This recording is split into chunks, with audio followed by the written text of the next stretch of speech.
చాలా మందిలో ఉంటుంది.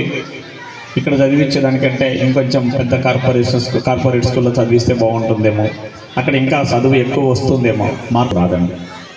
మోర్ దెన్ 20 years 25 years ఒక్కొక్కరికి ఎక్స్పీరియన్స్ కలిగిన టీచర్స్ ఇక్కడ ఉన్నారు. అదేవిధంగా మిగతా ఇప్పుడు మీకు పరిచయం చేసిన టీచర్స్ అందరి యొక్క క్వాలిఫికేషన్స్ బహుశా మీరు విని ఉంటారు. చాలా బాగా మంచి క్వాలిఫికేషన్ కలిగిన టీచర్స్ను అపాయింట్ చేయడం జరిగింది. స్కూల్ దగ్గరికి వచ్చినప్పుడు ఫస్ట్ మీరు అడగవలసిన ప్రశ్న ఏంటంటే, మా పిల్లడు స్కూల్లో ఎలా ఉన్నాడు, డిసిప్లిన్గా ఉన్నాడా లేదా. మార్కుల తర్వాత మార్కులు ఎప్పుడైనా సంపాదించుకోవచ్చు, డిసిప్లిన్ అనేది మళ్ళీ సంపాదించుకోవడం సాధ్యం కాదు. మృక్కాయ వంగునది రాణయం వంగున. కాబట్టి చిన్నప్పుడు కనుక మనం మలుచుకోలేకపోతే పెద్ద అయిన తర్వాత వాళ్ళను మలచడం సాధ్యం కాదు. కాబట్టి పిల్లల యొక్క క్రమశిక్షణ గురించి మీరు అడగవలసిన అవసరం ఉంది. అదేవిధంగా రెండవది సెల్ వల్ల చాలా నష్టాలు ఉన్నాయి. ఆరోగ్యం చెడిపోతుంది, కళ్ళకి ఇబ్బందిగా, పిల్లలు ఆరోగ్యకరంగా పెరగడానికి అవకాశం ఉంటుంది. మరి స్కూల్ దగ్గరికి ఏ పరిస్థితులైన టీచర్ దండించాడు అన్నట్లయితే అప్పటికి ఆ పిల్లవాడు కనీసం అంటే 7 సార్లు మంచిది కాదు. సో ఈ విషయాలన్నీ కూడా పేరెంట్స్ గమనించి పాఠశాల ముందుకు వెళ్ళడానికి సహకరిస్తారని చెప్పి కోరుకుంటూ ఈ అవకాశం కల్పించినటువంటి సాయి రవీంద్ర హై స్కూల్ వారికి ధన్యవాదాలు తెలియజేసుకుంటూ సెలవు తీసుకుంటున్నాను. Thank you so much. తదుపరి కార్యక్రమంలో ఈరోజు మనకు ముఖ్య అతిథిగా హాజరైనటువంటి ఉండబడిన సీతారాం రెడ్డి గారు, ప్రభాకర్ రెడ్డి గారు, తేజ గారు, రామ్మోహన్ రెడ్డి గారు, ఇక్కడ స్కూల్లో చదివే పిల్లలందరికీ ఆశీస్సులు, వారి తల్లిదండ్రులకి అందరికీ హృదయపూర్వకంగా నమస్కారాలు తెలియజేస్తూ, ఈ స్కూలు తక్కువ సమయంలో ఏర్పాటైనప్పటికీ 6 సంవత్సరాలు అయింది ఇప్పటికి స్కూల్ మొదలుపెట్టి. ఈ తక్కువ సమయంలో స్కూల్ పెట్టిన దాంట్లోనే పుట్టలో ఒక మంచి స్కూల్గా దీనికి గుర్తింపు లభించింది.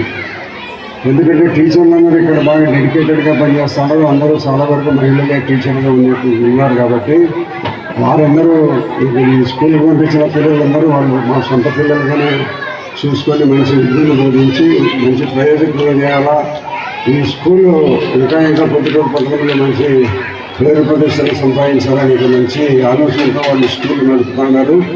విద్యాబోధన కూడా బాగా జరుగుతూ ఉంది. మరి ఈ పరిస్థితుల్లో ప్రభాకర్ రెడ్డి చెప్పినాడు, సెల్ ఫోన్ ఇచ్చిందని వల్ల పిల్లలు చెడిపోతారు. దయచేసి మీరు అందరూ గమనించాలి. ఎప్పుడు అవసరము? ఒక 20 సంవత్సరాలు వయసు వచ్చిన తర్వాత సెల్ ఫోన్ అవసరం. పిల్లలు ఇంటికి వస్తుండగానే అమ్మ నాయన దగ్గర సెల్ ఫోన్ తీసుకొని ఆడుకుంటుంటారు. ఆ సెల్ ఫోన్ వలన, రేడియేషన్ వలన వాళ్ళు చూసి కళ్ళకు ఏదో ఒక జబ్బులు రావడం కానీ లేదా ఆరోగ్యానికి మంచిది కాదు. కాబట్టి ప్రతి ఒక్కరూ సెల్లని పిల్లలందరికీ మీరు ఇంటికి వస్తానికి సెల్ వేయడము, వాళ్ళని ఆడుకునేటట్టు చేసే పరిస్థితి లేకుండా ఇంటికి వస్తుండగానే ఆడించండి. ఇంట్లో ఏదో ఒక పని పెట్టండి, పిల్లలకి పని చేయించండి. ఇప్పుడు మీరు తల్లిదండ్రులు ఏమనుకుంటుంటారంటే, స్కూల్కి వచ్చిన పిల్లలు మా పిల్లడు బాగా విన్నాడు, బాగా చదువుకుంటున్నాడు, బాగా వచ్చినాడు బాగా అనేది ఆనందం కాదు. ఈ పిల్లోడు ప్రయోజకుడు అయ్యి ఒక 25 సంవత్సరాలు పెద్దవాడు అయిన తర్వాత అతను ఏదో ఒక దాంట్లో ప్రవేశించొద్దని ఏదైనా ఉద్యోగంలో కానీ ఇంకో దాంట్లో కానీ అతను రాణించగలిగితే అప్పుడు ఆ పిల్లవాడి వలన 10 మంది మా ఊరు పిల్లడు ఇట్లా దాంట్లో అన్ని రంగాలలో ఉన్నాడనేటప్పుడు మనం సంతోషపడాలి. చిన్నపిల్లలు చూసి ముద్దుగా ఉంటారు కాబట్టి సంతోషపడండి, వాళ్ళకి మంచి తిండి పెట్టండి, మంచి బట్ట ఇవ్వండి, మంచి స్కూల్లో చేర్పించినారు కాబట్టి ఇక్కడ వచ్చి చూసుకొని పోతానండి. అంతేగాని ఇప్పుడు పిల్లలకు మీరందరూ ప్రతి ఒక్క తల్లిదండ్రి బిడ్డలకు సంపాదించి డబ్బులు కూడబెట్టాలనే దానికంటే మీ పిల్లలకు మంచి చదువులు చదివించండి. ఆడవారు కానీ మగవారు కానీ, ఆ ఆడవారు కానీ మగవారు కానీ బాగా చదివించి వాళ్ళు ప్రయోజకులు కాగలిగితే వాళ్ళు దేశానికి ఉపయోగపడతారు, మన కుటుంబానికి ఉపయోగపడతారు, మన పట్టణానికి ఉపయోగపడతారు.